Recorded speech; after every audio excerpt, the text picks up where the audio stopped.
الشیطان الرجیم بسم اللہ الرحمن الرحیم بلا من اوفى بعهده واتقى فإن الله يحب المتقين ان الذين يشترون بعهد الله وأيمانهم ثمنا قليلا أولئك لا خلاق لهم في الآخرة ولا يكلمهم الله ولا ينظر إليهم يوم القيامة ولا يزكيهم ولهم عذاب أليم وإن منهم لفريقا يلوون ألسنتهم بالكتاب لتحسبوه من الكتاب وما هو من الكتاب ويقولون هو من عند الله وما هو من عند الله ويقولون على الله الكذب وهم يعلمون صدق الله مولانا العظيم الصلاة والسلام عليك يا سيدي يا رسول الله وعلى آلك وأصحابك يا سيدي يا حبيب الله الصلاة والسلام عليك يا سيدي يا نبي الله وعلى آلك وأصحابك يا سيدي يا نبي الله وعلى آلك وأصحابك يا سيدي يا نور الله بلا من اوفى بعهده واتقى فإن الله يحب المتقين ہاں کیوں نہیں جس نے اپنا عہد پورا کیا اور پرہیزگاری کی، اور بے شک پرہیزگار اللہ کو پسند ہیں۔ ان الذین یشترون بعہد اللہ وایمانہم ثمنا قلیلا، جو اللہ کے عہد اور اپنی قسموں کے بدلے تھوڑے دام لیتے ہیں، اولئک لا خلاق لہم فی الآخرہ، آخرت میں ان کا کچھ حصہ نہیں، ولا یکلمہم اللہ، اور اللہ نہ ان سے بات کرے، ولا ینظر الیہم یوم القیامہ، اور نہ ان کی طرف نظر فرمائے قیامت کے دن، ولا یزکیہم، اور نہ انہیں پاک کرے، ولہم عذاب علیم، اور ان کے لیے دردناک عذاب ہے۔ یہ جو آیہ مبارکہ ہے یہ یہود کے چند علماء کے بارے میں نازل کی گئی کہ انہوں نے اللہ کے عہد کو چھپایا۔ اللہ کا عہد جو اللہ نے ان سے ان کی کتابوں میں لیا تھا کہ سرکار کی نشانیاں بیان کر کے انہیں متنبع کیا تھا کہ جب وہ نبی تشریف لے آئیں جن کی یہ نشانیاں ہیں تو ان پر ایمان لے آنا، لیکن انہوں نے اپنی قوم کے جو جاہل سردار تھے ان سے رشوتیں لیں اور اپنی طرف سے اس کو تبدیل کر کے کچھ کا کچھ بنا دیا۔ تو اس کی وعید یہاں بیان کی گئی کہ یہ ایسے لوگ ہیں کہ جو اللہ کے عہد کو تھوڑے داموں کے بدلے بیچ دیتے ہیں، تھوڑا سا پیسہ لیتے ہیں اور اس کے بدلے اللہ کا عہد توڑ دیتے ہیں۔ تو ان کی سزا یہ ہوگی کہ اللہ قیامت کے دن نہ ان سے کلام فرمائے گا، نہ دیکھے گا ان کی طرف، نظر رحمت ہی نہیں فرمائے گا ان کی طرف، اور آخرت میں کچھ حصہ نہیں ہوگا ان کا۔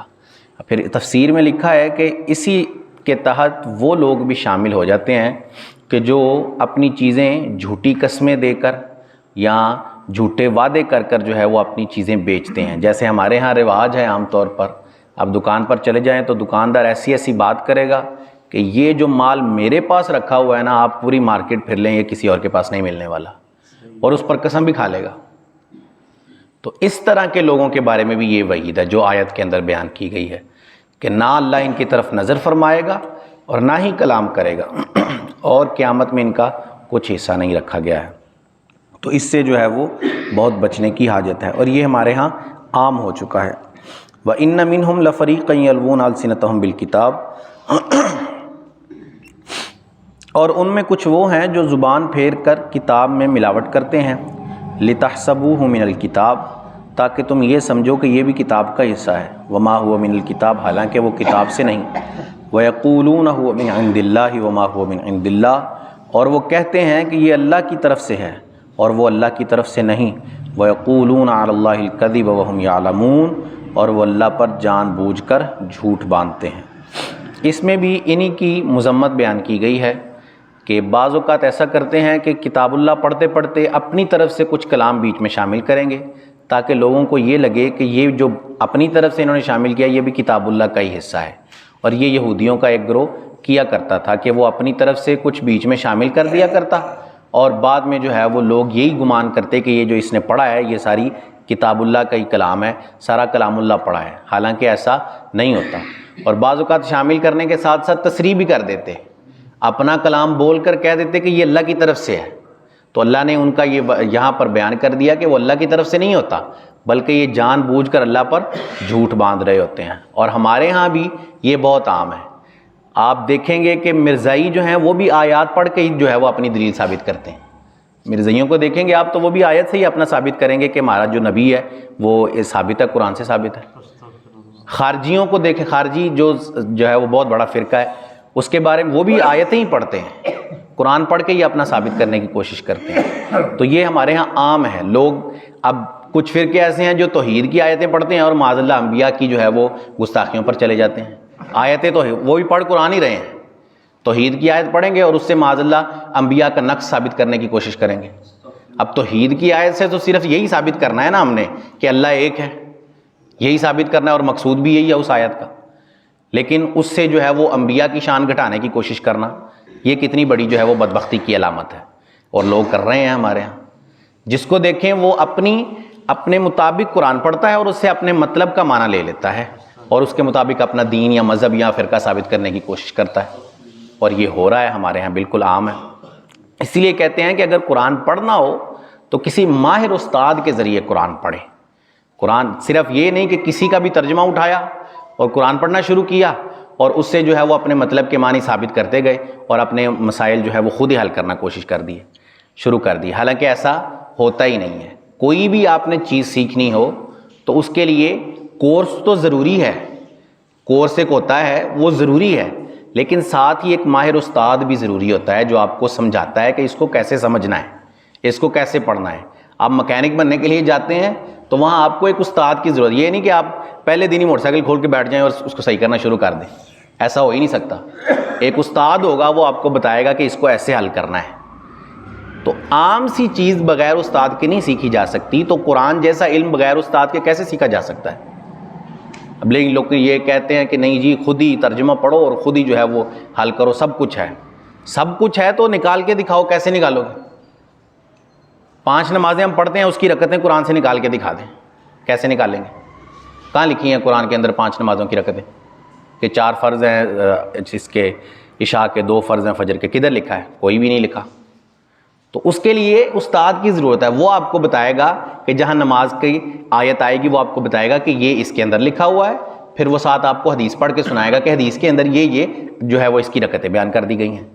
تو آپ صرف ترجمہ ہی پڑھتے جائیں اور خود ہی جو ہے وہ حل کرنے کی کوشش کریں تو کچھ بھی نہیں کر سکیں گے۔ تو اس کے لیے ڈائریکٹ خود قرآن پڑھنے کی بجائے قرآن پڑھیں، تلاوت کریں، اس کا بہت ثواب ہے، ایک حرف کے بدلے 10 نیکیاں ہیں۔ اور سرکار نے فرمایا میں یہ نہیں کہتا کہ الف لام میم ایک حرف ہے، بلکہ الف ایک حرف ہے، لام ایک حرف ہے، میم ایک حرف ہے۔ الف لام میم پڑھنے سے 30 نیکیاں مل گئیں بندے کو۔ پڑھیں، ثواب ہے، لیکن سمجھنے کے لیے کسی ماہر سے رابطہ کریں۔ سمجھنا ہو تو کسی عالم سے پوچھیں کہ اس آیت کا مطلب کیا بنے گا، اور وہ آپ کو سمجھائے گا، اس سے جو ہے وہ ہدایت بھی بن جائے گی۔ اسی قرآن کے بارے میں قرآن میں ہی کہا گیا ہے کہ بعض لوگوں کے لیے یہ ہدایت ہے اور بعض لوگوں کے لیے یہ گمراہی بن جاتا ہے۔ گمراہی کس طرح بنتا ہے؟ معاذ اللہ قرآن میں کوئی نقص نہیں ہے کہ یہ گمراہی ہے، بلکہ وہ سمجھنے والے کی عقل پر نقص ہے کہ وہ اپنے مطلب جو ہے وہ لیتا ہے قرآن سے تو گمراہی کی طرف چلا جاتا ہے، اور جو ہدایت کی طرف آنا چاہتا ہے تو اس کو واقعی کسی ماہر کی ضرورت ہے۔ اللہ عز و جل سے دعا ہے کہ اللہ عز و جل ہمیں قرآن کی صحیح فہم عطا فرمائے۔ آمین بجاہ خاتم النبیین صلی اللہ علیہ وسلم۔ اللہم صلی علی سیدنا